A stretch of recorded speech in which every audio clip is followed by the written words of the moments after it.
The hour of convening having arrived, all members of the House will please report to the floor of the House and the gallery in room 341 and take your assigned seats. All members will report to their assigned seats. The clerk will ring the bell.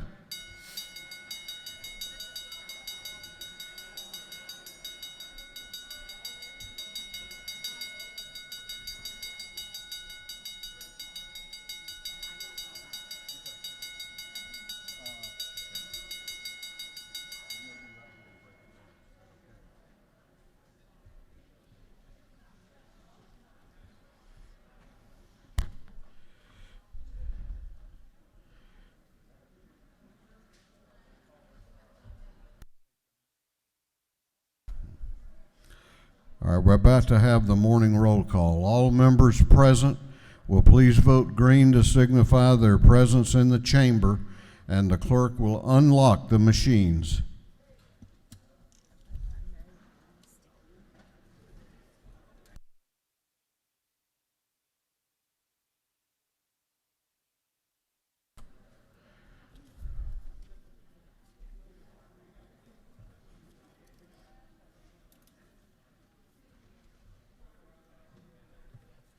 Have all members voted?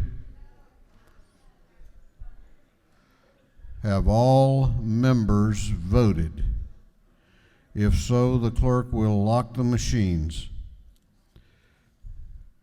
Doorkeepers will please close the doors and keep them closed. Good morning, everyone. Welcome to Friday. Going to be a long day, though. So, settle in, and we're going to get some work done today before we go home late today. We will begin our day with scripture reading and prayer by the chaplain, after which we will pledge allegiance to the flag of our country. Our chaplain this morning will be introduced by the gentleman from the 146th House District, Chairman of the Ways and Means Committee, Chairman Shaw Blackman. Chairman Blackman.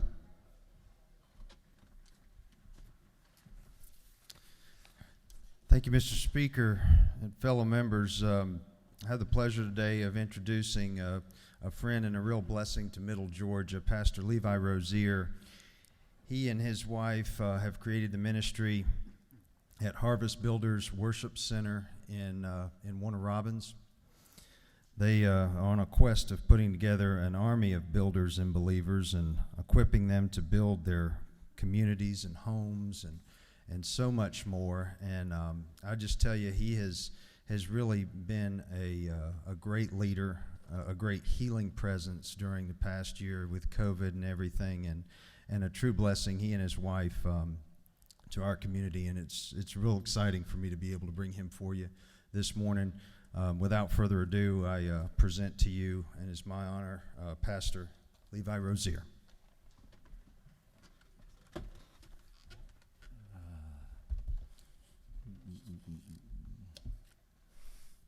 Good morning. Thank you, Speaker of the House and Representative Shaw, for all the venerated guests, all of you for allowing us, the members in the House today. Such an honor to be here as I stand as a priest, as a citizen, and friend in this illustrious space today. This is such a powerful moment for me and for my family, for Georgia as a whole. Georgia has been such a vital part of our country for years and years to come, and in this moment right now. I spoke a message a few Sundays ago at our church, especially during the Black History Month, celebrating and acknowledging it about say something lest you forget. Say something lest you forget. Taking that narrative from the scripture, and the Bible said, let the redeemed Lord say something. Now I use that to equate that to a place where we're standing, where I must obey lest I forget. My saying something calls me to remind me where I come from, where I'm involved in, why it's so vital what I'm in. My obedience also speaks to that also. The great Charles Wesley is now part of our African American churches now, and especially now Baptist construct, call a hymn called "The Charge to Keep I Have." The thing about all of us, we have a charge. I have a charge for my congregation. You have a charge for our citizens. We have a charge in Georgia to bring the good toward people the best that we know how, and that's what we must do. Deuteronomy 6:12 says this: as God had allowed his people to come out of a hard place, he told Moses to remind his people of this one thing. He said, beware lest you forget the Lord who brought you out of the land of Egypt from the house of bondage. And God put them in a position where he brought you out, but we as human beings, if we're not careful, we tend to forget. So God created stuff like Sunday. He created stuff like the Sabbath. He created stuff like the feast to remind us not to forget. If you didn't gather here at the house, if you didn't gather as a group, we tend to forget some of the things God has done for us.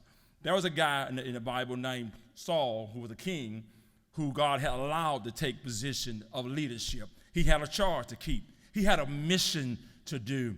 And there are times where we want to do for God, be on God's platform, and then if we're not careful, we inculcate my charge with my own agenda.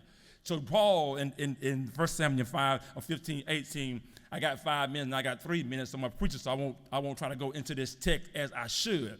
But just a backdrop of that text, Saul become the king because they liked them. They wanted a king. Saul become king. Samuel is a prophet.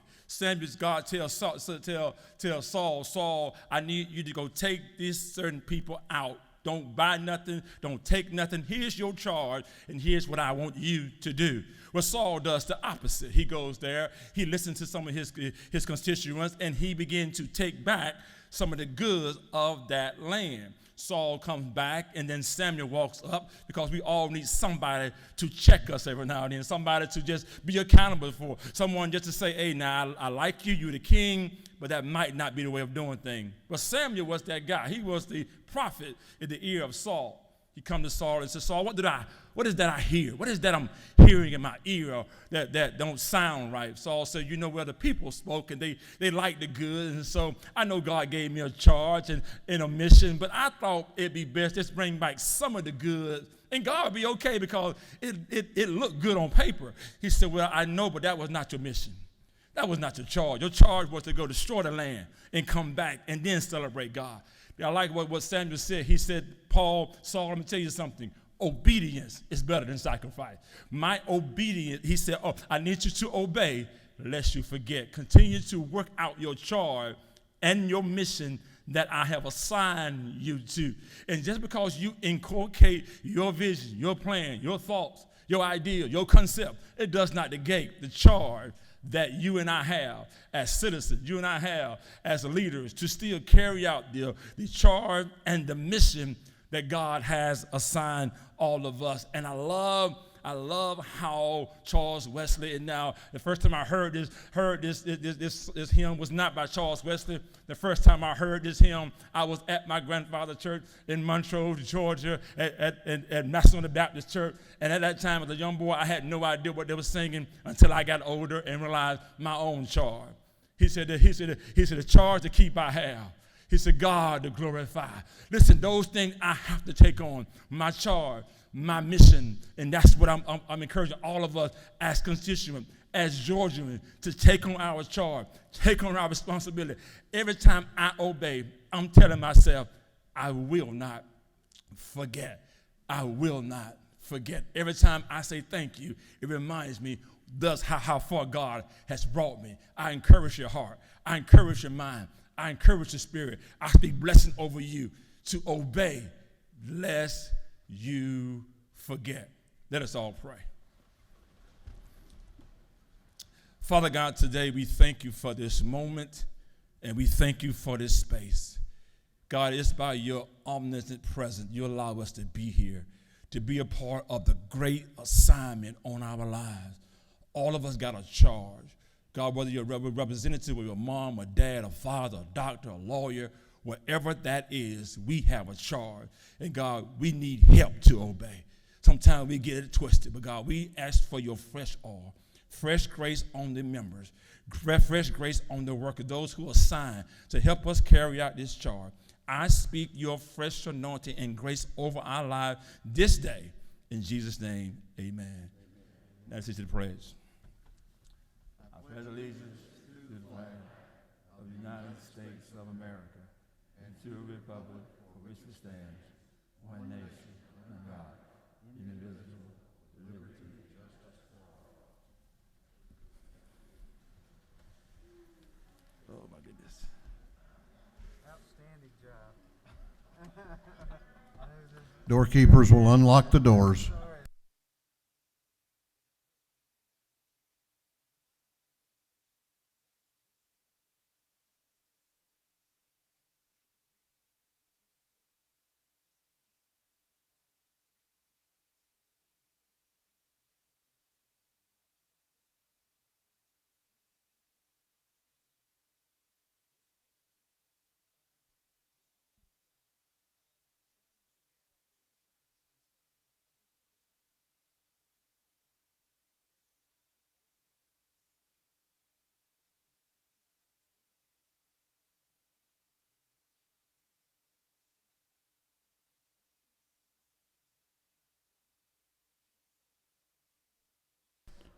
Chair recognizes Chairman Hogan, the chair of the Committee on Information and Audits. Thank you, Mr. Speaker. Your Committee on Information and Audits has read the journal of the previous legislative day and found it to be correct. And furthermore, Mr. Speaker, silence and smile are powerful tools. Smile is the way to solve many problems, and silence is the way to avoid many problems. Chairman Hogan, the chair of the Committee on Information and Audits, reports that the journal of the previous legislative day has been read and found to be correct. Is there any objection to the confirmation of the journal? The chair hears none, and the journal is confirmed. The clerk will read the resolution establishing the order of business for the day. Mr. Burns, on the 59th, moves following be established as the order of business during the first part of the period. Unanimous consents. Introduction of bills and resolutions, first reading and reference files of bills and resolutions, second reading of bills and resolutions, reports of standing committees, third reading and passage of uncontested local bills and resolutions, first reading and reference of Senate bills and resolutions, morning orders.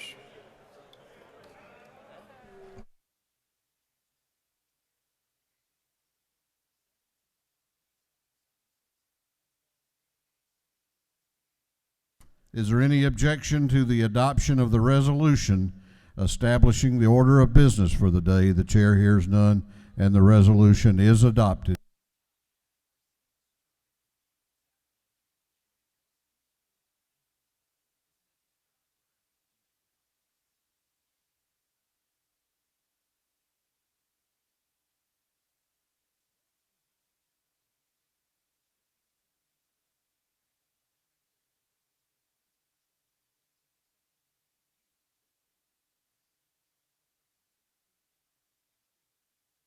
First reading of bills and resolutions. The clerk will read. House Bill 638 by Representative Scoggins, the 14th, Kelly, the 16th, and Campbell, the 15th. Bill being titled Act to Amend Chapter 14 and Title 51 of the Official Code of Georgia, annotated, relating to asbestos and silica claims. Special Committee on Access to Civil Justice. House Bill 639 by Representative Scoggins, the 14th, Kelly, the 16th, and Campbell, the 15th. Bill being titled Act to Amend Title 51 of the Official Code of Georgia, annotated, relating to torts. Judiciary. House Bill 640 by Representative Smith, the 18th, Paul, the 32nd, Ballinger, the 23rd, Jaspers, the 11th, Collins, the 68th, and others. Bill be titled Act to Amend Title 16 of the Official Code of Georgia, annotated, relating to crimes and offenses. Public Safety and Homeland Security. House Bill 641 by Representative Williams, the 145th, Chokus, the 138, Earhart of the 36th. Bill be titled Act to Amend Part 8 of Chapter 8, Article 8 of Chapter 14 and Title 44 of the Official Code of Georgia, annotated, relating to liens of hospitals and nursing homes.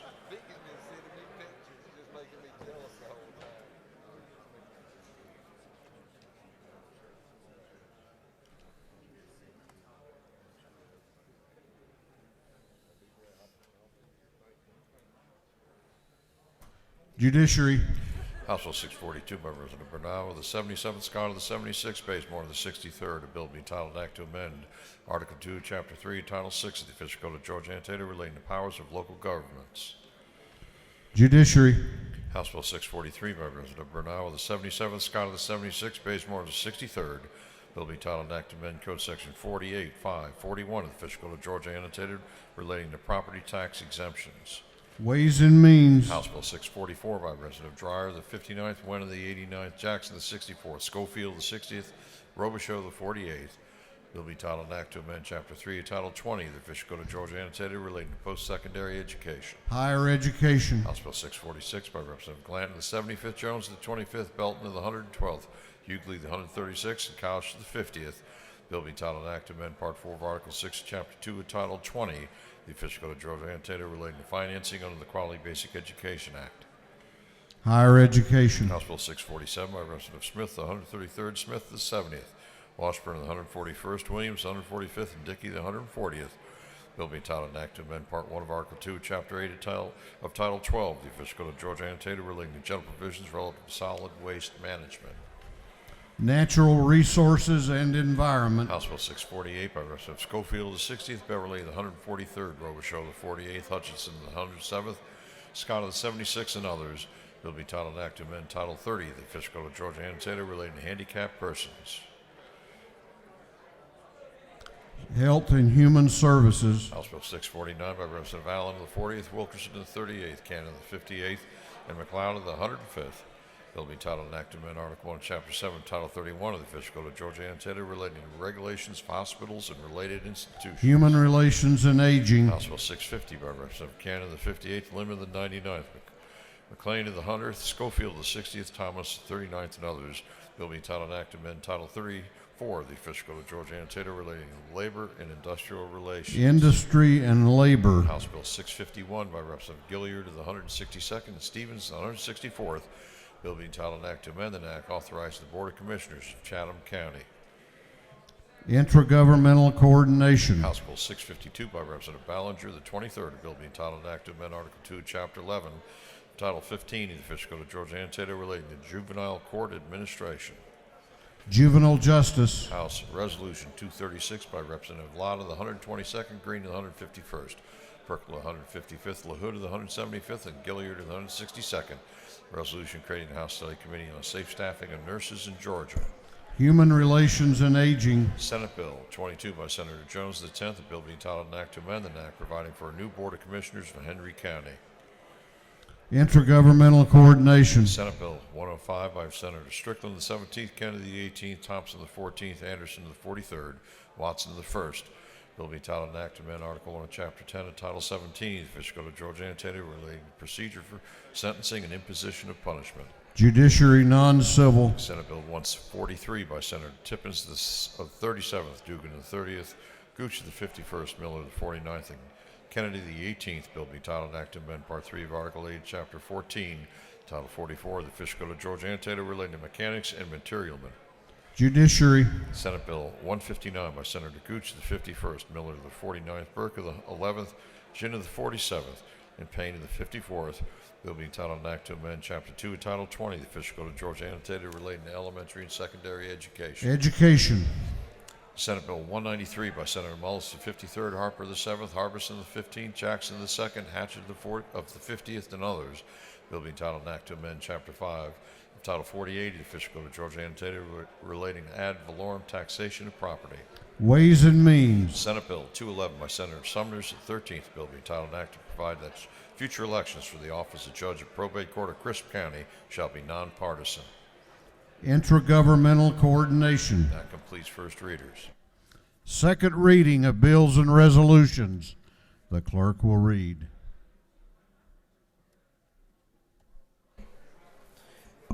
House Bill 618 by Representative Reeves of the 34th and Scoggins of the 14th, the bill relating to execution and attestation. House Bill 619 by Representative Houston of the 170th, the bill relating to Heritage Trust Program. House Bill 620 by Representative Leverett of the 33rd, Oliver of the 82nd, Illustration of the 104th, Wilson of the 80th, Scoggins of the 14th, a bill relating to guardian and ward, wrongful death, and bond. House Bill 621 by Representative Wilson of the 80th, Evans of the 57th, Allen of the 40th and Schofield of the 60th, a bill relating to insurance. House Bill 622 by Representative Dickey of the 140th, a bill to amend an act providing a new charter for the city of Fort Valley. House Bill 623 by Representative Ridley of the 6th, Carpenter of the 4th, Tarvin of the 2nd, a bill to provide a new charter for the town of Cahata. House Bill 624 by Representative Taylor of the 173rd, Green of the 151st, Campbell of the 171st, and Dukes of the 154th, a bill relating to number of judges of superior courts. House Bill 625 by Representative Rhodes of the 120th, Powell of the 32nd, Leverett of the 33rd, a bill to create the Tri-County Natural Gas Authority. House Bill 626 by Representative Glanton of the 75th, Bodie of the 62nd, Smyre of the 135th, Beverly of the 143rd, Hughley of the 136th, and others, a bill relating to elementary and secondary education. House Bill 627 by Representative LaHood of the 175th, Wiedauer of the 119th, Lawton of the 122nd, Rhodes of the 120th, Ridley of the 6th, a bill relating to athletic trainers. House Bill 628 by Representative LaHood of the 175th, Petrie of the 166th, Cooper of the 43rd, Newton of the 123rd, Ridley of the 6th, a bill relating to Central Caregiver Registry. House Bill 629 by Representative Newton of the 123rd, Hawkins of the 27th, Cooper of the 43rd, Fry of the 118th, Dempsey of the 13th, a bill relating to control of hazardous conditions, preventable disease, and metabolic disorders. House Bill 630 by Representative Beverly of the 143rd, Mitchell of the 88th, Wilkerson of the 38th, Cannon of the 58th, Bazemore of the 63rd, and others, a bill relating to medical assistance. House Bill 631 by Representative Chokas of the 138th, Newton of the 123rd, Kelly of the 16th, Lumpson of the 12th, Stevens of the 164th, and others, a bill relating to the powers and duties of the Georgia Crime Information Center. House Bill 632 by Representative Bazemore of the 63rd, Bruce of the 61st, Metz of the 55th, Bodie of the 62nd, Jackson of the 64th, a bill relating to use of speed detection devices and red light cameras. House Bill 633 by Representative Bazemore of the 63rd, Beverly of the 143rd, Williams of the 168th, Smyre of the 135th, Mitchell of the 88th, and others, a bill relating to kidnapping, false imprisonment, and related offenses. House Bill 634 by Representative Mathis of the 144th, a bill to provide that the judge of the probate court of Wilkinson County shall serve as the chief magistrate of the magistrate court of Wilkinson County.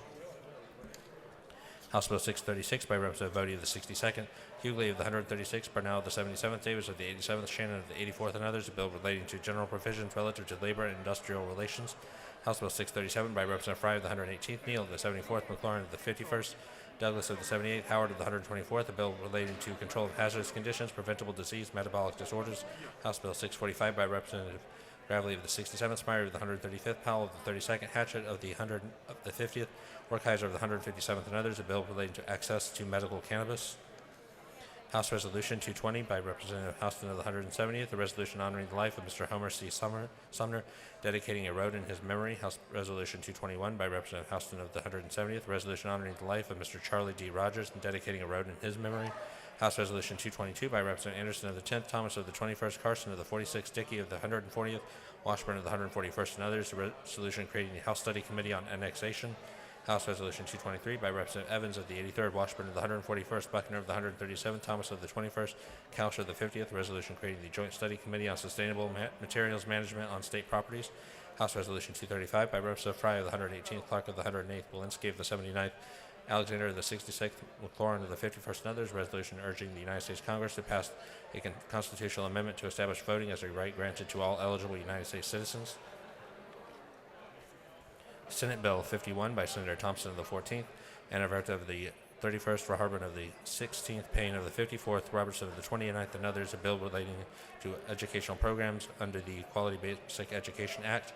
Senate Bill 89 by Senator Miller of the 49th, Albers of the 56th, Gooch of the 51st, Kennedy of the 18th, Anaverta of the 31st, and others, a bill relating to elections and primaries. Senate Bill 100 by Senator Watson of the 1st, Duggan of the 30th, Kennedy of the 18th, Miller of the 49th, Al of the 48th, and others, a bill relating to general provisions relative to state government. Senate Bill 119 by Senator Harper of the 7th, Goodman of the 8th, Burke of the 11th, Mullis of the 53rd, Anderson of the 24th, and others, a bill relating to permit required for burning woods, lands, marshes, or other flammable vegetation and exceptions. Senate Bill 148 by Senator Hofstetler of the 52nd, Miller of the 49th, Butler of the 55th, Duggan of the 30th, Parent of the 42nd, and others, bill relating to the General Assembly. Senate Bill 157 by Senator Cowser of the 46th, Mullis of the 53rd, Lucas of the 26th, Butler of the 55th, Harbison of the 15th, and others, a bill relating to the Fair Business Practices Act of 1975 through second readers.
Reports of standing committees, the clerk will read. Representative Terry England of the 116th District, Chairman of the Committee on Appropriations, submitted the following report. Mr. Speaker, your Committee on Appropriations has had on consideration the following bills and resolutions of the House. Instructing me to report same back to the House. Following recommendations: House Bill 511 do pass by committee substitute. House Resolution 29 do pass. House Resolution 24 do pass. House Resolution 25 do pass. House Resolution 26 do pass. Respectfully submitted. Representative Terry England of the 116th District, Chairman. Representative Stevens of the 164th District, Chairman of the Committee on Economic Development and Tourism, submitted the following report. Mr. Speaker, your Committee on Economic Development and Tourism has had under consideration following resolution of the House. Has instructed me to report same back to the House. Following recommendations: House Resolution 185 do pass. Respectfully submitted. Representative Stevens of the 164th District, Chairman. Representative Dave Belton, the 112th District, Secretary of the Committee on Education, submitted the following report. Mr. Speaker, your Committee on Education has had under consideration the following bill of the House. Has instructed me to report same back to the House. Following recommendations: House Bill 60 do pass by substitute. Respectfully submitted. Representative Dave Belton of the 112th District, Secretary.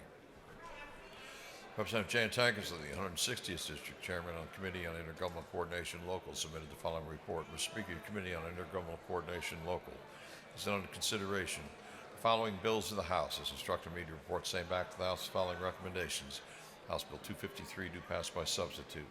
House Bill 535 do pass. House Bill 546 do pass. House Bill 560 do pass. House Bill 595 do pass. House Bill 600 do pass. House Bill 603 do pass. House Bill 610 do pass. House Bill 614 do pass. House Bill 445 do pass. House Bill 613 do pass. Respectfully submitted. Representative Jan Taggart of the 160th District, Chairman. Representative Chuck Offstration of the 104th District, Chairman of the Committee on Judiciary, submitted the following report. Mr. Speaker, your Committee on Judiciary has had under consideration the following bills of the House. Has instructed me to report same back to the House. The following recommendations: House Bill 334 do pass by committee substitute. House Bill 468 do pass by committee substitute. House Bill 470 do pass. House Bill 480 do pass. House Bill 536 do pass. House Bill 553 do pass. House Bill 554 do pass by committee substitute. House Bill 635 do pass by committee substitute. Respectfully submitted. Representative Chuck Offstration of the 104th District, Chairman. Representative James Pritchett of the 176th District, Chairman of the Committee on Judiciary Non-Civil, submitted the following report. Mr. Speaker, your Committee on Judiciary Non-Civil has had in consideration following bills of the House. It has instructed me to report the same back to the House. The following recommendations: House Bill 94 do pass. House Bill 194 do pass by committee substitute. House Bill 371 do pass by committee substitute. Respectfully submitted. Representative James Pritchett of the 176th District, Chairman. Representative Mandy Ballinger of the 23rd District, Chairman of the Committee on Juvenile Justice, submitted the following report. Mr. Speaker, your Committee on Juvenile Justice has had under consideration the following bills of the House and has instructed me to report the same back to the House. Following recommendations: House Bill 322 do pass. House Bill 464 do pass. House Bill 548 do pass. Respectfully submitted. Representative Mandy Ballinger of the 23rd District, Chairman. Representative Powell of the 32nd District, Chairman of the Committee on Regulated Industries, submitted the following report. Mr. Speaker, your Committee on Regulated Industries has had under consideration the following bill of the House. Has instructed me to report the same back to the House. Following recommendations: House Bill 544 do pass by committee substitute. Respectfully submitted. Representative Powell of the 32nd District, Chairman.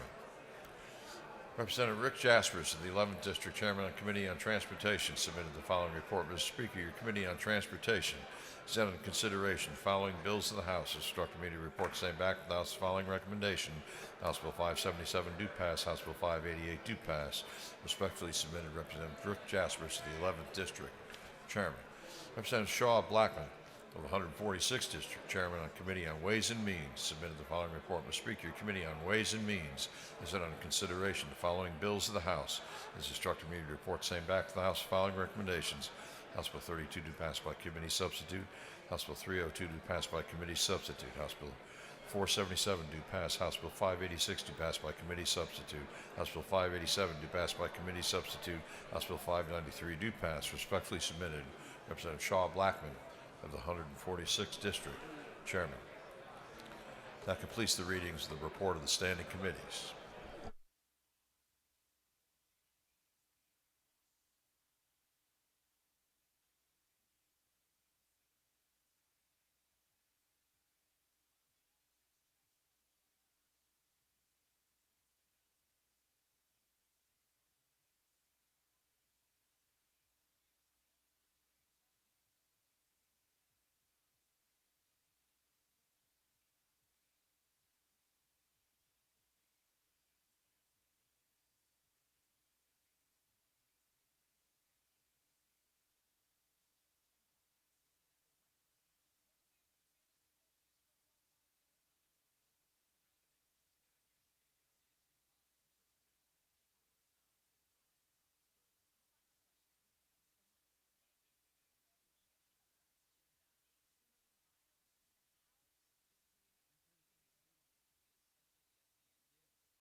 All right, we're going on now to the local calendar.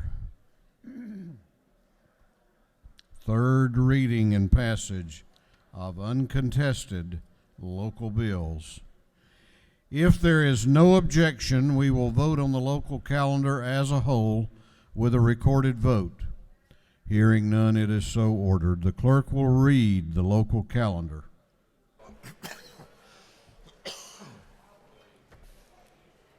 House Bill 253 by substitute by Representative Holmes, the 129th Jones County. House Bill 445 by Representative Bruce, the 61st City of South Fulton. House Bill 535 by Representative Hierro, the 152nd City of Sylvester. House Bill 546 by Representative Stevens, the 164th City of Richmond Hill. House Bill 560 by Representative Taylor, the 173rd Thomas County. House Bill 595 by Representative Green, the 151st Clay County. House Bill 600 by Representative Dreyer, the 59th City of Hapeville. House Bill 603 by Representative Meeks, the 178th Brantley County.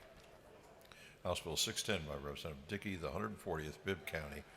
House Bill 613 by Representative Blackman, the 146th City of Perry. House Bill 614 by Representative Mathiak of the 73rd Griffin Judicial Circuit.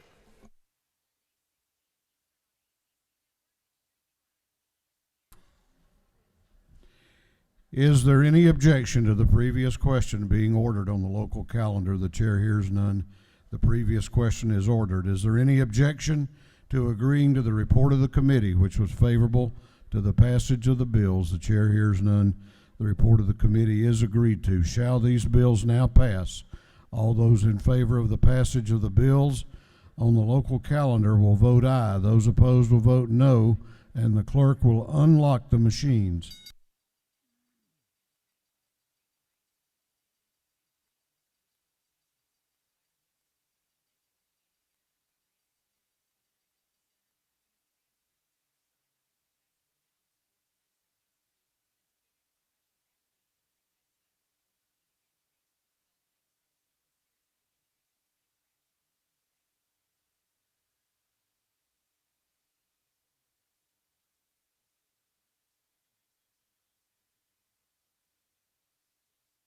Have all members voted? Have all members voted? If so, the clerk will lock the machine on the passage of the bills on the local calendar. The ayes are 154, the nays are 0. These bills, having received the requisite constitutional majority, are therefore passed. We're going on now to morning orders. Morning orders. Yesterday we didn't get to everybody, so I'm going to ask you again to be mindful. We've got way more today than we will get to in 10 minutes, but we're going to start and get as far as we can.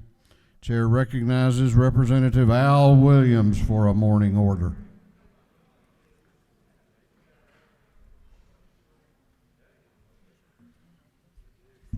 Thank you, Mr. Speaker. It takes me 10 minutes to get up here, but this morning I rise for my moment in Black history. I've chosen, as you can see on the screen, Lieutenant Commander Ellis Woman. Ellis was an Atlanta native who in 1972, Congressman Fletcher Thompson appointed him to the Naval Academy. He was one of the first African Americans from Atlanta to be appointed to the Naval Academy. Had the pleasure of serving as Chairman Deacon with his mother, his father, and his sister when I lived here in Atlanta. After he came out of the Naval Academy, he became a naval aviator. He flew some of the best aircraft the Navy had. And because of that, I've asked Representative Sheila Jones and Representative Roger Bruce if they will assist in getting him in the Aviator Museum out at Charlie Brown Airport. This Lieutenant Commander, near the end went home much too early, as the good Lord sent an even better jet and flew him home to glory. And he came back and is now interned in the Marietta National Cemetery. Giant of a person, a true patriot who served his country well. God bless his memory. Thank you, Mr. Speaker. Chair recognizes Representatives Gravely and Mitchell for a morning order. Thank you, Mr. Speaker. Well, today in Black History, I have the great honor of recognizing the Atlanta Black Chambers. Whereas the Atlanta Black Chambers of Commerce has long been recognized by the citizens of this state for the vital role that it has played in leadership and its commitment to the welfare of the citizens of Georgia. And whereas the Atlanta Black Chambers are focused on educating black business owners and consumers on the best way to understand and engage in the public policy process at the local, state, and federal level, as well as creating opportunities to empower the black community. I have the great pleasure of thanking, and I want to recognize the creators and founders of Advancing Black Business PAC, Marquis Tate, Melvin Coleman, Calvin Maddox, and Dr. Diane Adoma. And I also want to thank Deanna Harris for allowing me to present this resolution. Thank you, ladies and gentlemen. Mr. Speaker, I yield the will. Chair recognizes Representative Washburn for a morning order. Thank you, Mr. Speaker. I rise today to give a tribute to someone relative to Black History Month. In 1984, changes were made that changed the county commission structure in Jones County, my home county, from 3 county-wide commissioners to a county-wide chairman and 4 district commissioners. I ran for one of those district seats and got elected at the age of 34. At that same time, a young Afro-American man named Lewis Patterson, who was only 27 years old, was elected as well. And I had the pleasure to serve there with Lewis during that term. We did not always agree on everything, but overall we worked together and accomplished some good things for the county that still bear fruit today. Commissioner Patterson went on to become Judge Patterson. He's a municipal court judge in Jones County now and also one of the magistrate judges. He is a good man, and he has the significance of being the first Afro-American elected to the county commission in my home county of Jones. And it is my honor to recognize him today. Thank you, Mr. Speaker. Chair recognizes Representatives Billy Mitchell and Representative Viola Davis for a morning order.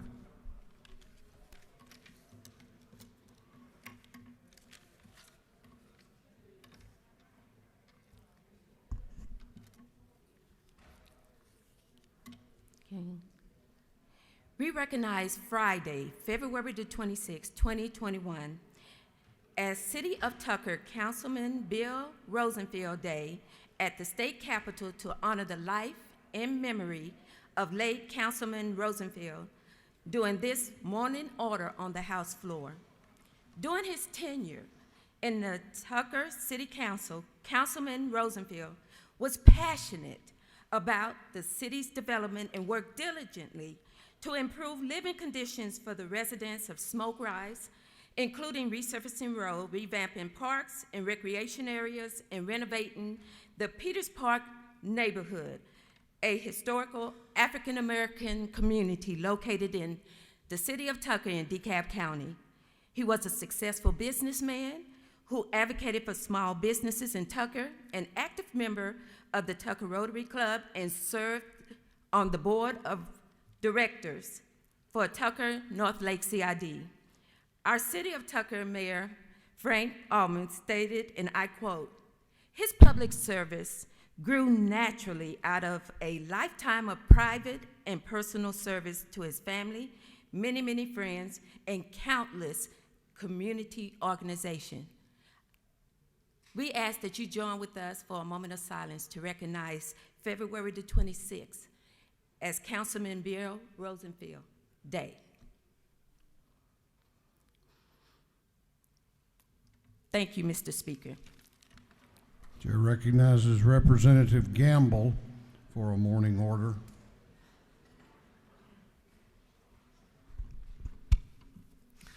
Thank you, Mr. Speaker. Members, today I rise to honor the life and passing of a great Georgian, Dr. Paul L. Walker. Dr. Walker's impact has touched the lives of millions of people around the world. Today, this great man will be laid to rest. He is the pastor emeritus of Mount Perrin Church of God and the former general overseer of the Church of God, Cleveland, Tennessee. Ephesians 4:11 says, God gave some to be apostles, some to be prophets, some to be evangelists, and some to be pastors, and some to be teachers, but God gave very few to be all of them. Dr. Walker was one of those few men.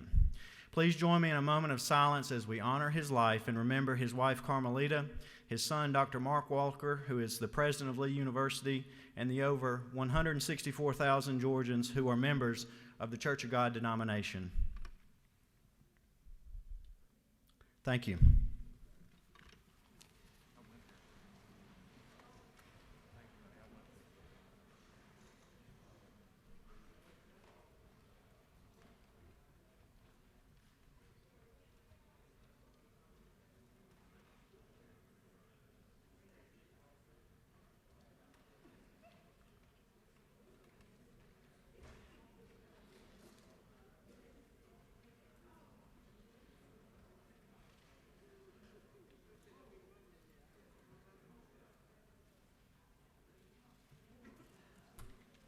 Chair recognizes Representative Lott for a morning order.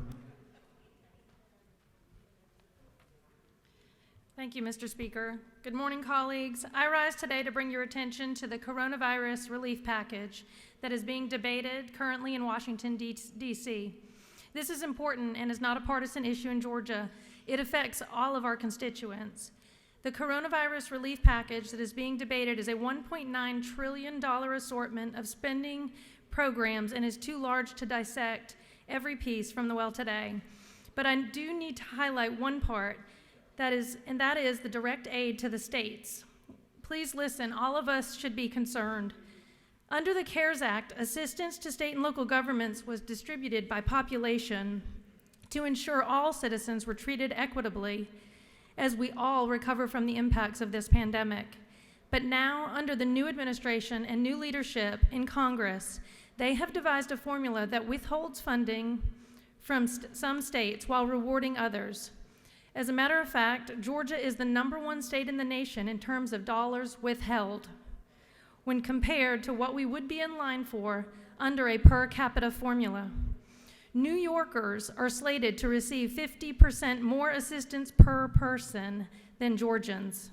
This ends up being almost $1.3 billion less for our state, a larger differential than any other state in the union. Want to guess which state is the biggest winner? California. California, of course, which is slated to receive $5.4 billion more than its fair share would be under a per capita formula. To put this a little more bluntly, the federal government is borrowing money that our kids and grandkids will have to pay back for decades to come, with the lion's share of the funds sent to bail out states like California and New York. This is unacceptable, and I hope that every member of this body, regardless of party, will publicly encourage our congressional delegation to stand up and fight for Georgians and encourage the administration and congressional leadership to abandon this formula that clearly prioritizes one set of states over others. Thank you, Mr. Speaker. That concludes the time for morning orders today. We're now going on to the rules calendar.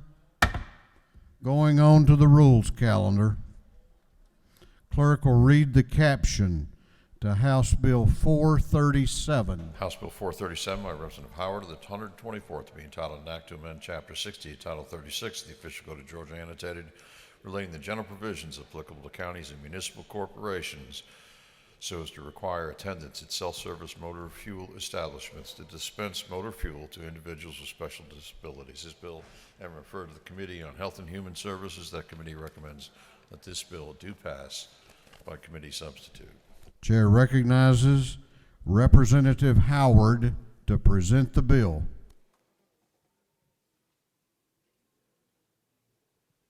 Thank you, Mr. Speaker. This is I guess you would call it a redo bill. We passed this bill last year unanimously out of the House, and it got caught up over in the Senate due to COVID. And it's a simple bill, and I say that sort of reluctantly because it's a big bill to those folk who need it.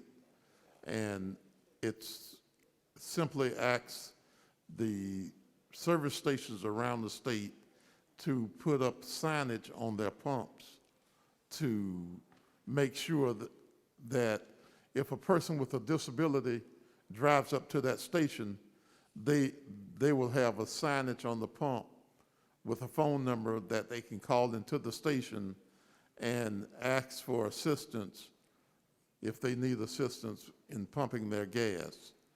And as again I say that we passed this bill last year, but for the new members who were not here, hopefully you will see it as a major bill for your constituents with disabilities. Thank you, and I yield for questions. You do not have any questions. Thank you, Mr. Speaker. Is there any objection to the previous question being ordered? The chair hears none. The previous question is ordered. Is there any objection to adopting the committee substitute? The chair hears none. The committee substitute is adopted. Is there any objection to agreeing to the report of the committee, which was favorable to the passage of the bill? The chair hears none. The report of the committee is agreed to. Shall this bill now pass? All those in favor of the passage of the bill will vote aye. Those opposed will vote no, and the clerk will unlock the machines.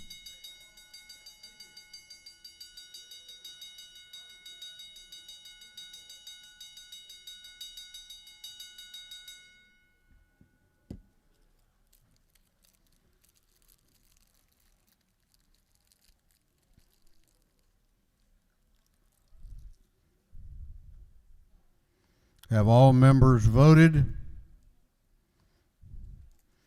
Have all members voted?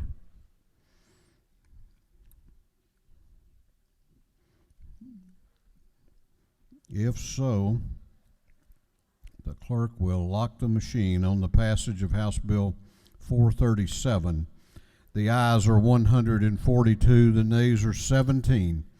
This bill, having received the requisite constitutional majority, is therefore passed.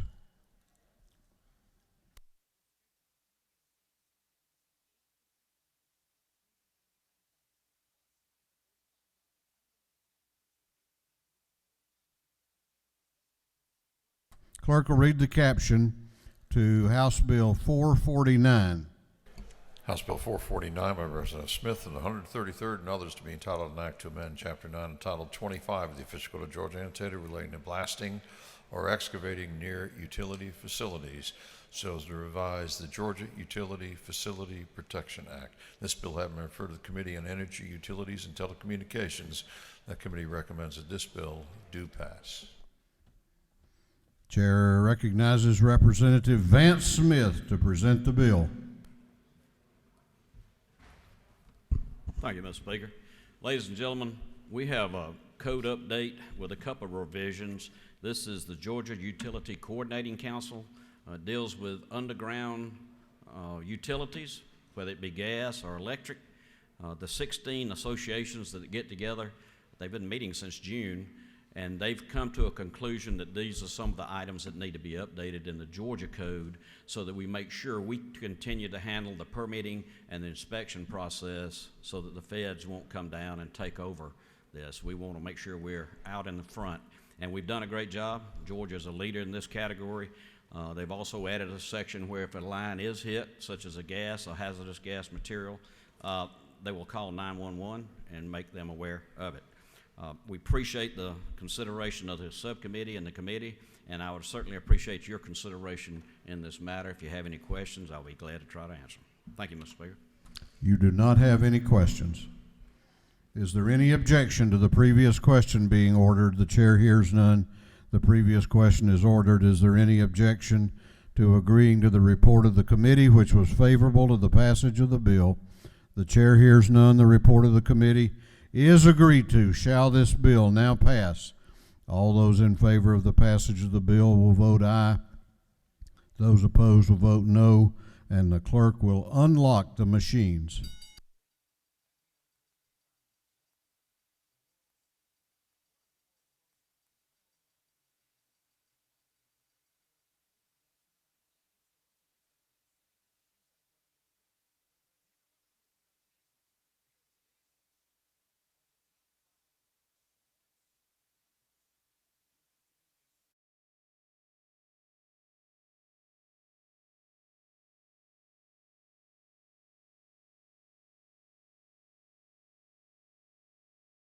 Have all members voted?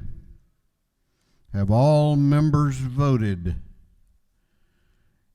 If so, the clerk will lock the machines on the passage of House Bill 449. The ayes are 160, the nays are 0. This bill, having received the requisite constitutional majority, is therefore passed.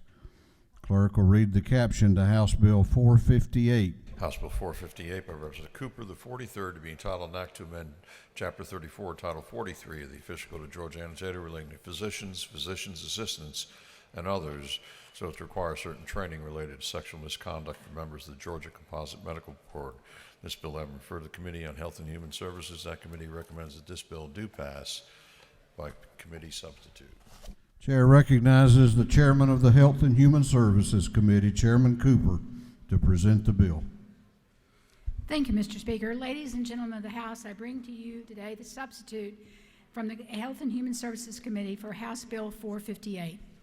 And before I start, I'd like to thank Representative Scott Holcomb for the work he's done on this issue and similar issues over the past few years. This bill was brought to me by the Medical Board because they realize that times have changed and that members really need to be updated about sexual boundaries and sexual misconduct and exploitation of patients. And that's what this bill does. This bill requires the board that they themselves will have to have training. It requires a minimum of 3 hours, a one-time minimum of 3 hours for physicians to be trained on this issue.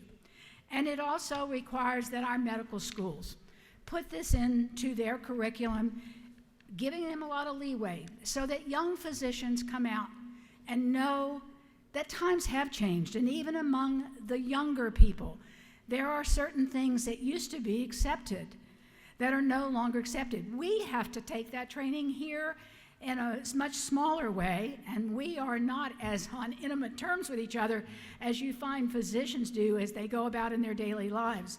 I mean, the other day I patted one of my colleagues on the back, like they showed in our training, and I went, oops, you know, could that be considered a sexual advance? And then I remembered it was only if it was done on repeated basis.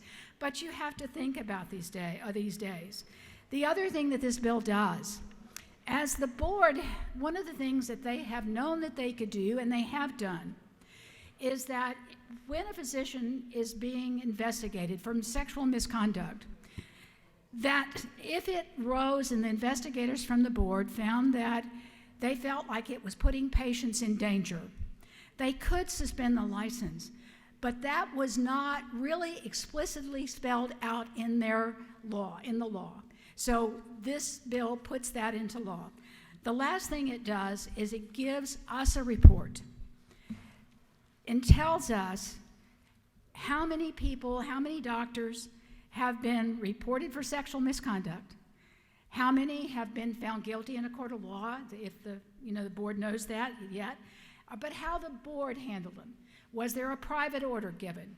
And a private order might be given, like one of the things the boards did, there was an ER doctor, he treated a patient in the ER, later on, they dated and they got married, and he got reprimanded. Somebody turned him into the board because supposedly if that's going to happen, the doctor has to send a written certified letter to the patient saying they will not going to treat them anymore.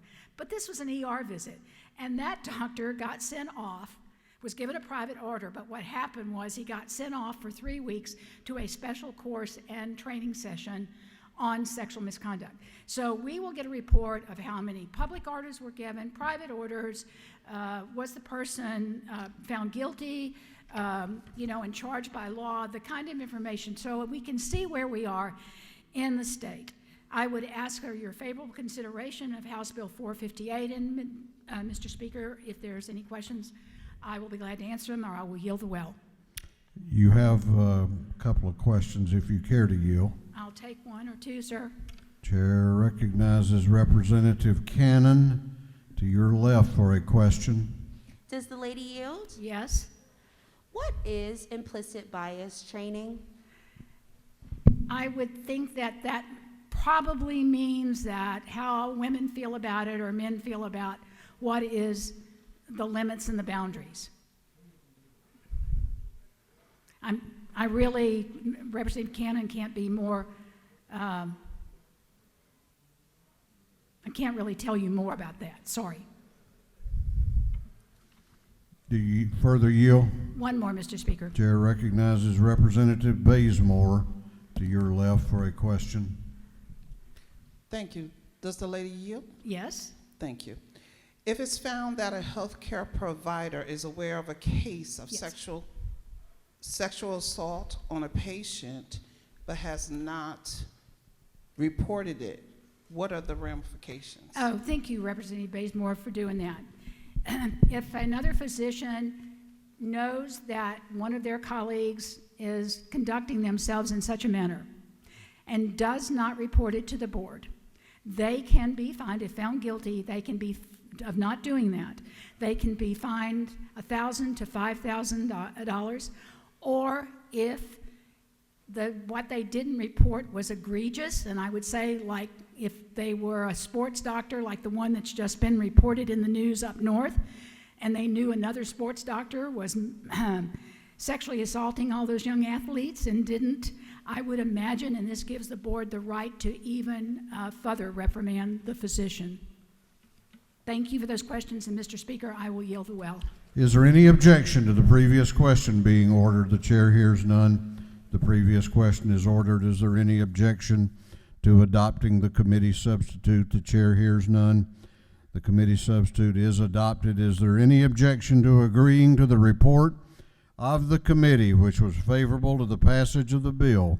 The chair hears none. The report of the committee is agreed to. Shall this bill now pass? All those in favor of the passage of the bill will vote aye. Those opposed will vote no, and the clerk will unlock the machines.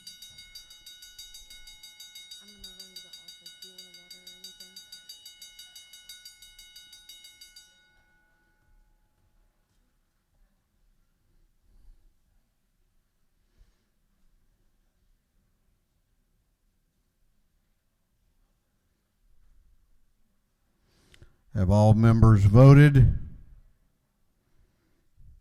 Have all members voted? If so, the clerk will lock the machine on the passage of House Bill 458. The ayes are 131, the nays are 27. This bill, having received the requisite constitutional majority, is therefore passed. Clerk will read the caption to House Bill 338.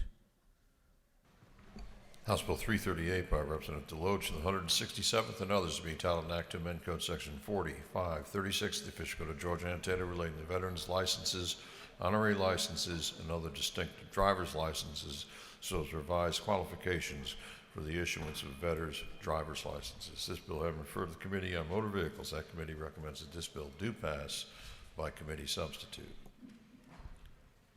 Well, this is not your first bill. It's just your first bill in a lot of years. It's also the first time somebody from that district's passed a bill in a lot of years. Chair recognizes Representative Buddy Deloach to present the bill. Thank you very much, Mr. Speaker.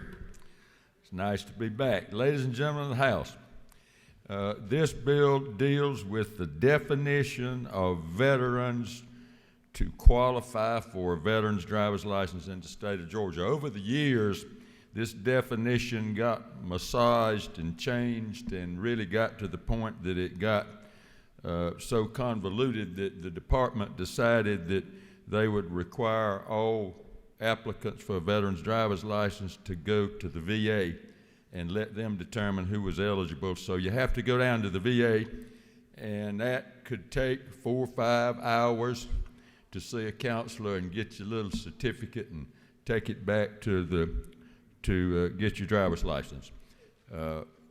What we've done in this bill is take the definition of veteran directly from Title 38 of the U.S. Code. It makes it very simple. So we believe when you pass this bill, then veterans can simply take their DD-214 down to the Driver's License Bureau, show them their DD-214. All they've got to do is verify your name, look in Block 13A, and if it says anything other than dishonorable, you are qualified for a veteran's driver's license. I want to thank Chairman Terry England for bringing this to my attention. One of his constituents asked him to look at this. I also want to thank my colleague, Representative Al Williams. Al served this country in Vietnam and came home, frankly, to a nation that didn't care much about the veterans of his war. So, Al, I want to take this opportunity to give you that greeting that we all give one another, welcome home. Mr. Speaker, if there are no questions, I'll yield the will. You do have questions. You've got several. If I make them quick, I know it's Friday and folks want to get out of here. Oh, well, we're taking our time here, Representative. Let's see. Well, let's go to your friend from the coast, Representative Al Williams, to your left for a question. Yes, sir, I yield. The gentleman will yield. I had another question for the gentleman, but after your kind words, I changed my question.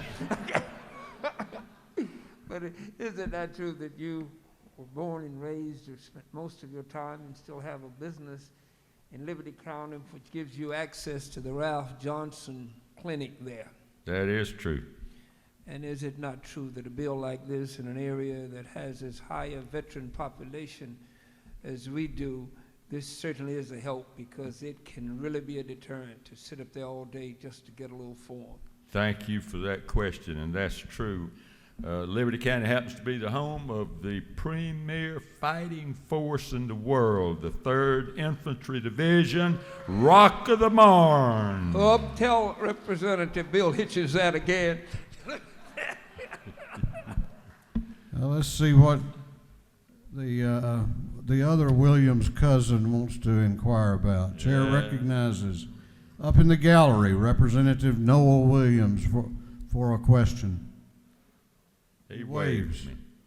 Well, I guess I need to call on this gentleman. Chair recognizes the Majority Leader of the House to your right for a question. Thank you, Mr. Speaker. To my friend in the well, do you yield? I do. From a historical perspective, when you were here first, a few years earlier, how long were you here before you passed your first bill?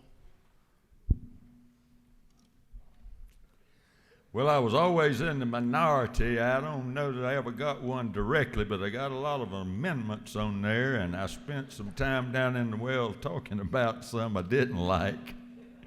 But I don't know if I ever got, probably 6 years. Well, you're certainly on the fast track now, I'd say.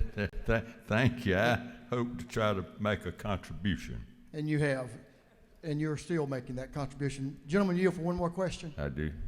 I certainly, like you, honor my colleague Al Williams for his service in Vietnam, but I'd also like to mention our other colleague who served in Vietnam was Chairman Bill Hitchens, and we're certainly appreciative of both of them for their service to our country and their continued service to our state. Thank you. It's a great bill, and we appreciate you bringing it. And thank you for that question. Mr. Speaker, I yield the will. Gentleman has yielded the well. Is there any objection to the previous question being ordered? The chair hears none. The previous question is ordered. Is there any objection to adopting the committee substitute? The chair hears none. The committee substitute is adopted. Is there any objection to agreeing to the report of the committee, which was favorable to the passage of the bill? The chair hears none. The report of the committee is agreed to. Shall this bill now pass? All those in favor of the passage of the bill will vote aye. Those opposed will vote no, and the clerk will unlock the machine. What purpose does Chairman Martin rise? Parliamentary inquiry. State your inquiry. Isn't it true, Mr. Speaker, that I had a serious question for the gentleman about the bill? And isn't it true that what I wanted to ask him is to make sure that it covered he and the other veterans of the Revolutionary War?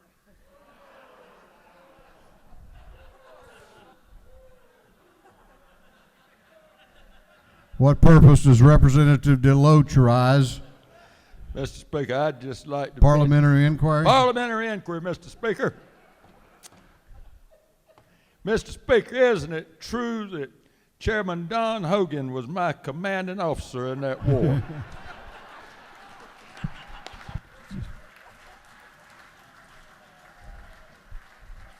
I believe that to be true, and that's why we won the war.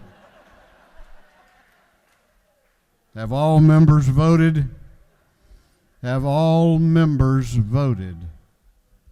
If so, the clerk will lock the machines. On the passage of House Bill 338, the ayes are 161, the nays are 0. This bill, having received the requisite constitutional majority, is therefore passed. Clerk will read the caption to House Bill 370. House Bill 370 by Representative Jones, the 47th, be entitled an act to amend Article 4, Chapter 7, Title 31 of the Official Code of Georgia, annotated relating to county and municipal hospital authorities, so as to provide for term limits for members of joint hospital authorities.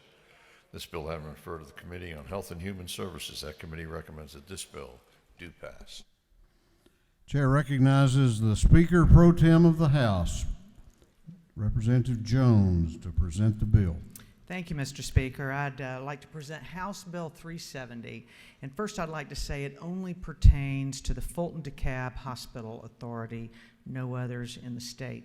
In 2008, when Grady Hospital was under extreme financial pressure to maintain its solvency, the Fulton DeKalb Hospital Authority's role changed and was considerably reduced. And at that time, the Grady Memorial Hospital Corporation was formed to take over most of its duties to run the hospital.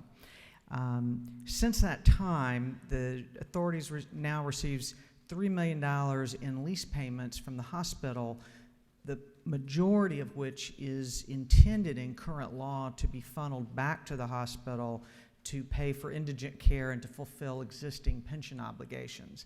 But that is not happening.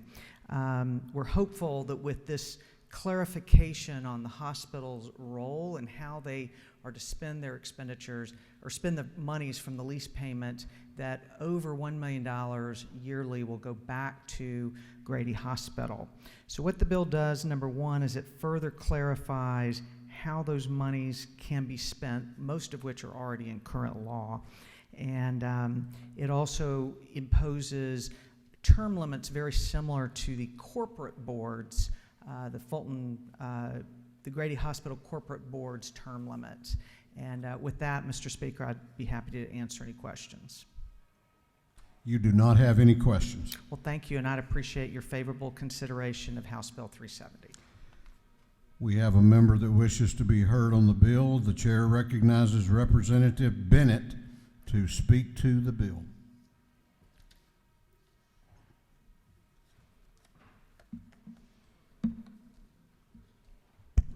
Thank you, Mr. Speaker.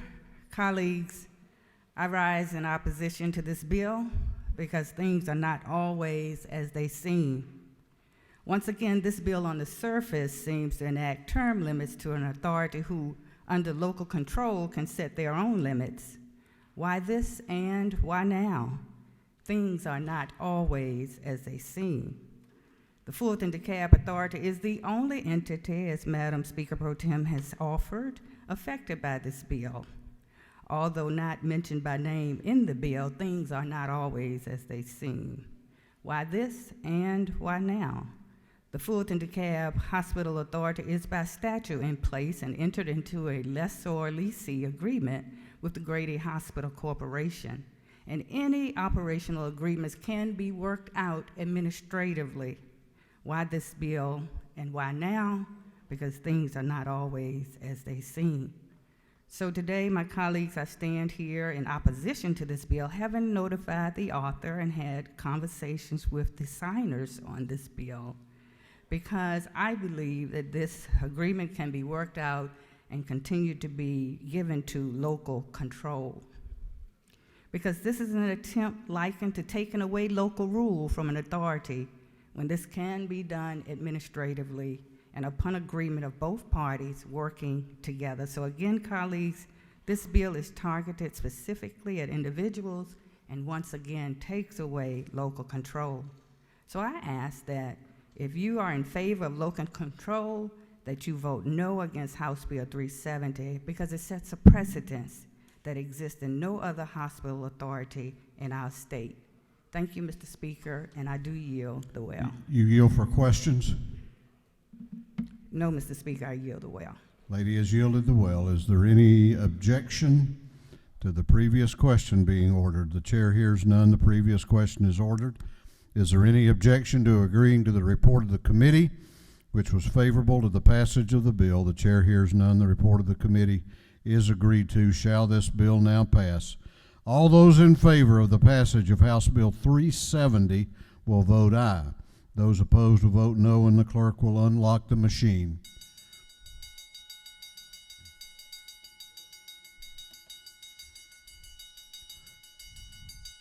What purpose does the Speaker Pro Tem rise? Parliamentary State your inquiry. Is it not true that I was asked by current board members of the corporate board and of the authority to make this change, and that they are similar to the term limits in place for the corporate board as well as several other boards in the state, including the Athens Authority? If the lady states that to be true, then I know her to be a person of credibility and integrity. What purpose does Representative Cannon rise? Parliamentary State your inquiry. Is it not true that there are other members of this Fulton DeKalb Hospital Authority who say that they fear what is at the center of this bill is an effort to undermine their work? I have no way of knowing if that's true or not. I'm sure the lady believes it to be true. What purpose does Representative Bennett rise? Parliamentary inquiry. State your Mr. inquiry. Speaker, is it not true that there are also members on the Hospital of Fulton DeKalb Hospital Authority that has spoken to me personally and have said that they are in opposition to such a move? I'm sure the lady believes that to be true. Have all members voted? Have all members voted? What purpose does Chairman Houston rise? Parliamentary State your inquiry.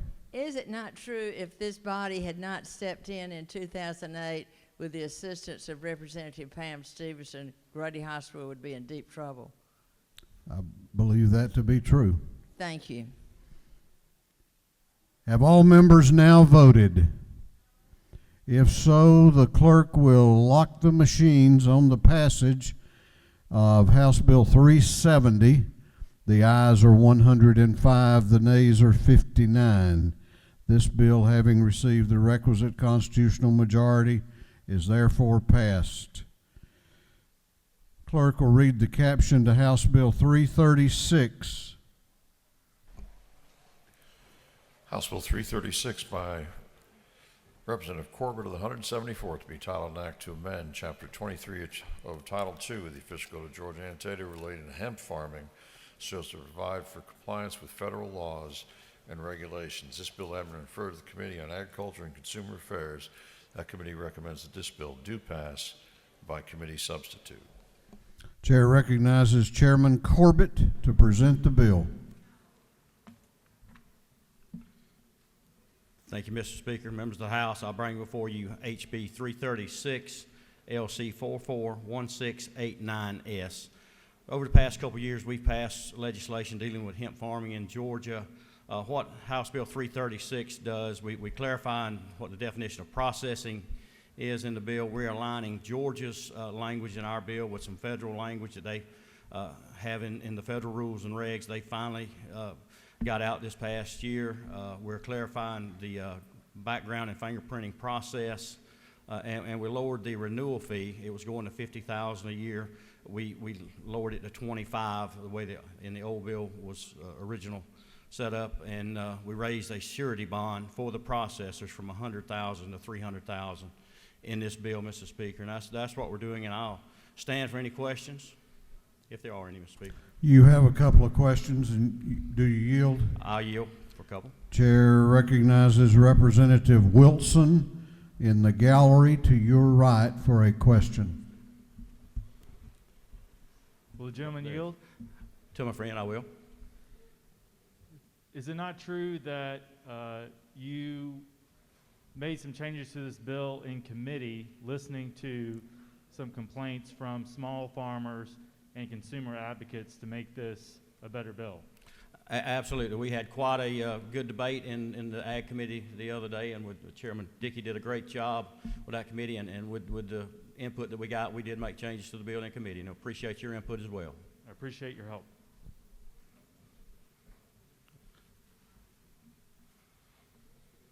Do you yield for another question or two? I will take one more, Mr. Speaker. Chair recognizes Chairman Setzler to your right for a question. Does gentleman yield? Yes, to my friend.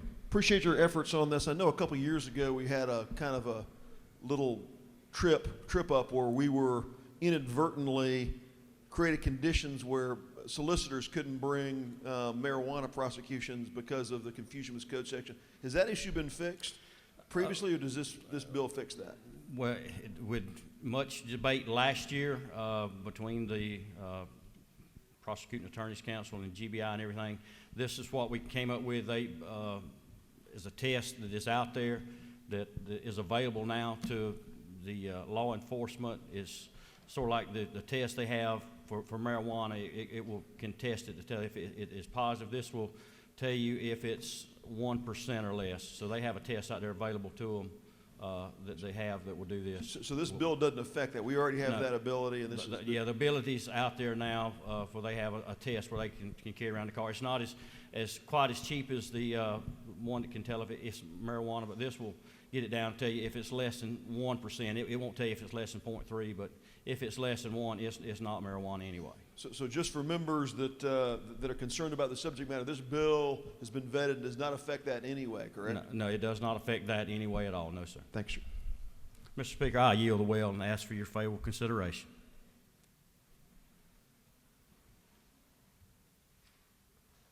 Gentleman has yielded the well. Is there any objection to the previous question being ordered? The chair hears none. The previous question is ordered. Is there any objection to adopting the committee substitute? The chair hears none. The committee substitute is adopted. Is there any objection to agreeing to the report of the committee, which was favorable to the passage of the bill? The chair hears none. The report of the committee is agreed to. Shall this bill now pass? All those in favor of the passage of the bill will vote aye. Those opposed will vote no, and the clerk will unlock the machines. What purpose does Representative Lewis Ward rise?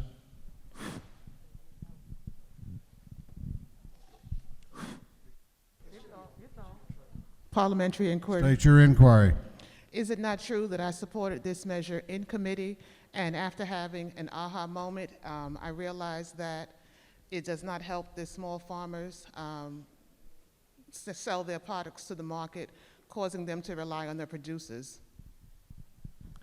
If the lady so states, I guess that's true.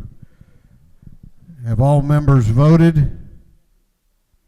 Have all members voted? If so, the clerk will lock the machines on the passage of House Bill 336. The ayes are 153. The nays are 12. This bill, having received the requisite constitutional majority, is therefore passed. Clerk will read the caption to House Bill 152.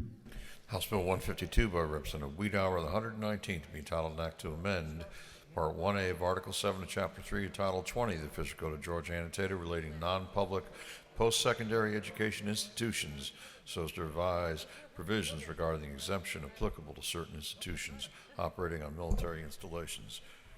This bill having been referred to the Committee on Higher Education, that committee recommends that this bill do pass by committee substitute.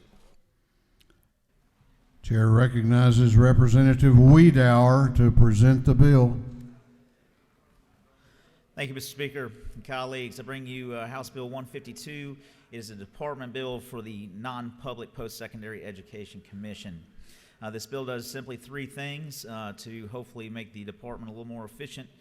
One, there are some of these education services on military bases that are looked over by the federal government. This would bring them out from underneath the state umbrella and let the feds continue to monitor them separately. Second thing it does, it allows the director some leeway in reviewing these institutions remotely. There's hundreds of these across the state, and with a very small department, this would save the state money and time. The last thing it does is it adds 2 tiers to the bond requirements for these institutions to ensure the students at these schools are protected. And that is what it does, and I look for your favorable consideration. I'll yield for questions. You did not have any questions. I yield the well. Is there any objection to the previous question being ordered? The chair hears none. The previous question is ordered. Is there any objection to adopting the committee substitute? The chair hears none. The committee substitute is adopted. Is there any objection to agreeing to the report of the committee, which was favorable to the passage of the bill? The chair hears none. The report of the committee is agreed to.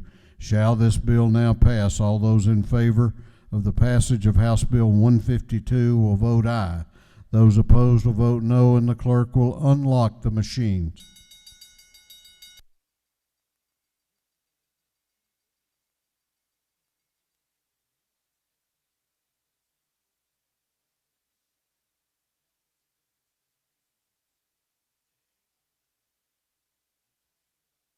Have all members voted? Have all members voted? If so, the clerk will lock the machine. On the passage of House Bill 152, the ayes are 165, the nays are 0. This bill, having received the requisite constitutional majority, is therefore passed. Clerk will read the caption to House Bill 271. House Bill 271 by Representative Reeves, the 34th, and others, be titled an act to amend Article 2 of Chapter 11 of Title 31 of the Official Code of Georgia annotated relating to licenses for emergency medical services so as to authorize the Department of Community Health to assess one or more provider matching payments on ambulance services. This bill having referred to the Committee on Health and Human Services. That committee recommends that this bill do pass by committee substitute. Chair recognizes Representative Reeves to present the bill. Thank you, Mr. Speaker. This is a pretty simple bill that simply creates some ambulance parity. Right now in Georgia, there's essentially 3 types of ambulances or ambulance services. There's hospital, there's public, and there's private ambulance services. Private ambulance services are not currently able to draw down on federal matching funds because the federal law requires that we have language in our code, which is what House Bill 271 is, so that private hospitals can pay into the Indigent Care Fund. The federal government will match those funds 2 to 1, and then those funds can be redistributed. So this creates parity, and it helps our private hospitals or private ambulances. I'll be happy to yield for any questions.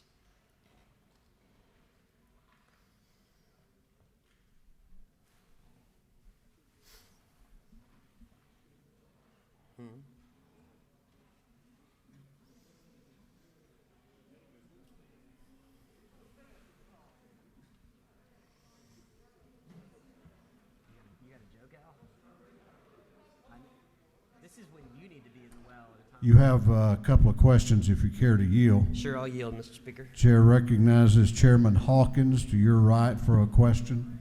Does the gentleman yield? I do. Is it not true that the federal government has not kept up its Medicaid reimbursement fees for some long time, and due to that we are losing private ambulance service in the state? That's true, and this bill solves that. Do you further yield? I do. Isn't it true that this bill would help save some of those companies and save Georgians' lives throughout this state? The gentleman knows of what he speaks. Thank you. Mr. Speaker, I will yield the well. Thank you. Gentleman has yielded the well. Is there any objection to the previous question being ordered? The chair hears none. The previous question is ordered. Is there any objection to adopting the committee substitute? The chair hears none. The committee substitute is adopted. Is there any objection to agreeing to the report of the committee, which was favorable to the passage of the bill? The chair hears none. The report of the committee is agreed to. Shall this bill now pass? All those in favor of the passage of the bill will vote aye. Those opposed will vote no, and the clerk will unlock the machine.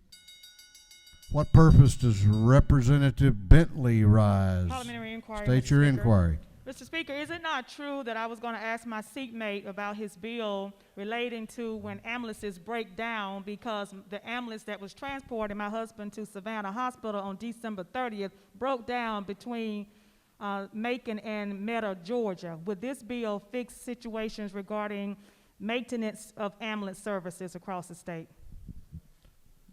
Well, I will get involved on that issue if it ever breaks down again for you, okay? Yes, sir. Thank you. What purpose does Chairman Allen Powell rise? He waves. Have all members voted? Have all members voted? If so, the clerk will lock the machines.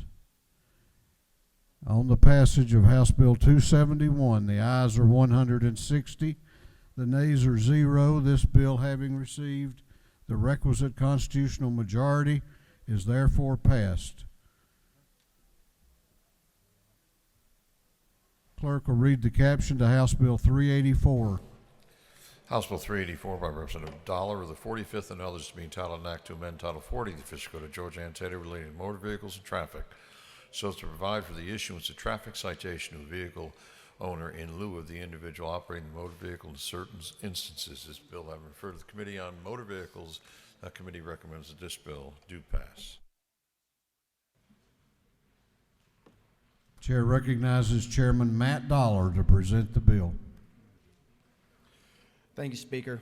Currently, if a vehicle is pulled over for a vehicle infraction, that ticket has to be issued to the driver. All that House Bill 384 says is that it gives law enforcement the ability to issue that citation to the owner of the vehicle if they're not driving. And that's the bill, Mr. Speaker. We've passed this out before. I'm happy to yield for any questions.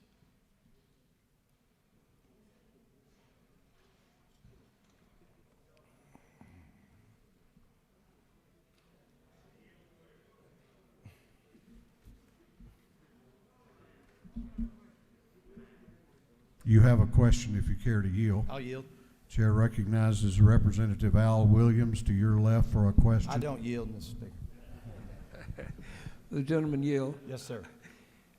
I was wondering, and you think now would have the right to write a ticket to the passenger, or I was confused because I got a ticket and was not even in the car and not on a public road. And is it not true that I was in the presence of Alice Walker before she wrote The Color Purple, and a friend moved my car and I got a ticket because the friend didn't have a license, but the car never got on the road? Help me with that. I want my money back. Yes, sir. I'm sure the gentleman knows the voice he speaks.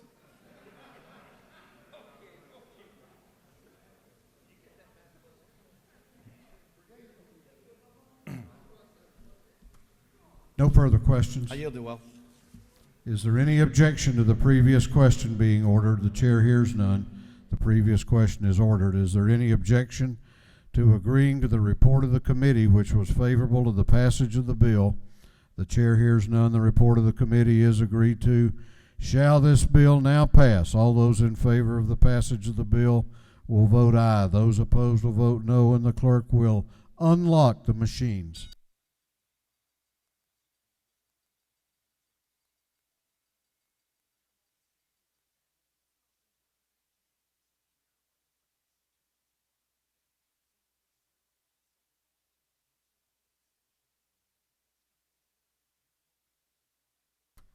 Have all members voted? Have all members voted? If so, the clerk will lock the machine on the passage of House Bill 384. The ayes are 133, the nays are 27. This bill, having received the requisite constitutional majority, is therefore passed. Clerk will read the caption to House Bill 488. House Bill 488 by Representative Scoggins of the 14th and others, being titled an act to amend Title 15 of the Official Code of Georgia Annotated relating to courts, so as to provide for an increase in the minimum compensation for chief magistrates. This bill having been referred to the Committee on Judiciary, that committee recommends that this bill do pass.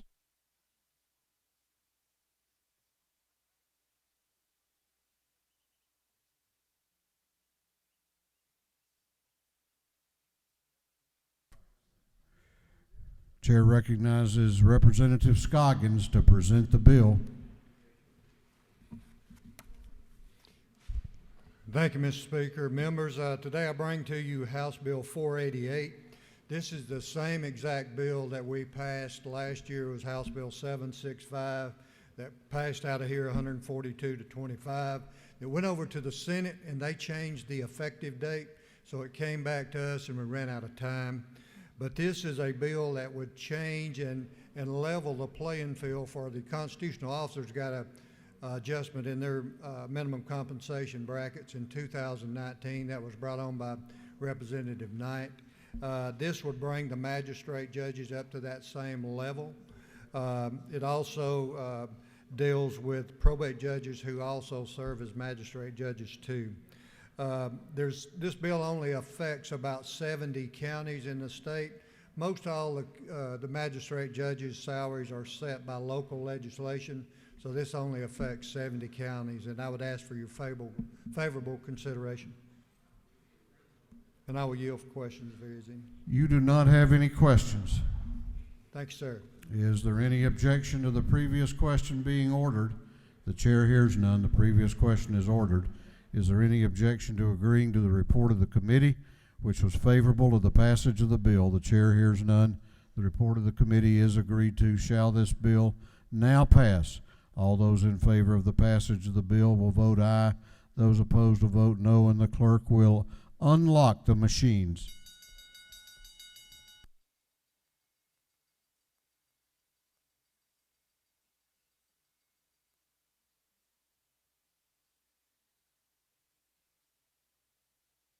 Have all members voted? Have all members voted? If so, the clerk will lock the machine on the passage of House Bill 488. The ayes are 154, the nays are 7. This bill, having received the requisite constitutional majority, is therefore passed. Clerk will read the caption to House Bill 289. House Bill 289 by Representative Belton of the 112th and others, to be entitled an act to amend Article 2, Chapter 5 of Title 40, the Official Code of Georgia Annotated relating to the issuance, expiration, and renewals of driver's licenses. This bill having referred to the Committee on Motor Vehicles, that committee recommends that this bill do pass by committee substitute. Chair recognizes Chairman Alan Powell to present the bill. Thank you, Mr. Speaker, and ladies and gentlemen of the House. Chairman Belton apologizes, but he's out at about 35,000 feet right now and asked me to handle this very simple bill.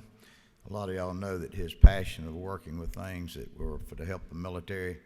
What this bill does is it amends the Georgia statutes under the Georgia law that was passed in '02 that said that you had to have a Class D driver's license until 18. And what this bill does, ladies and gentlemen, it provides that if you're a 17-year-old and you enlist in the military, that you can then have a Class D license.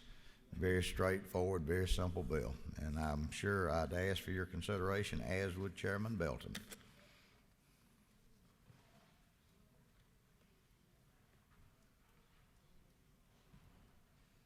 You do not have any questions.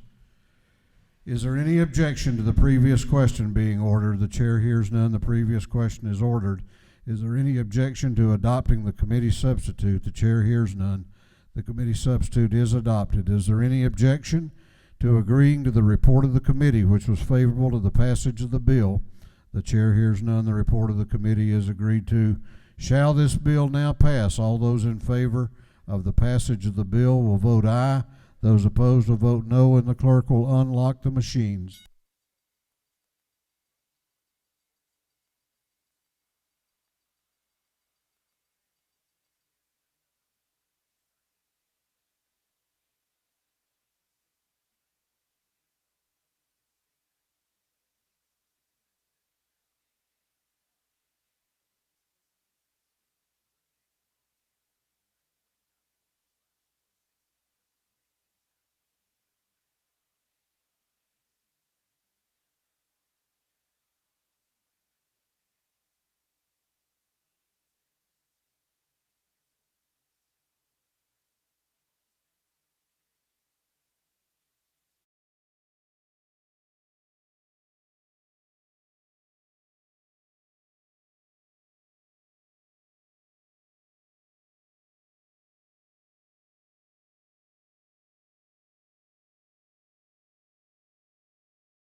Have all members voted? Have all members voted? What purpose does Representative Momtahan rise?